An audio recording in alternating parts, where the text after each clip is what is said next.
புள்ளே அதுல குளிக்குது அங்கே கையடக்கும் ஆன புள்ளே அதுல குளிக்குது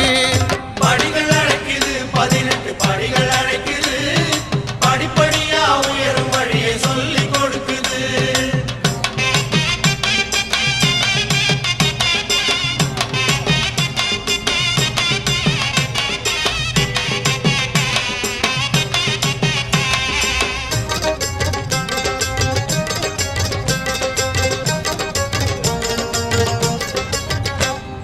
அர்ச்சனை நடக்குது சாமி அர்ச்சனை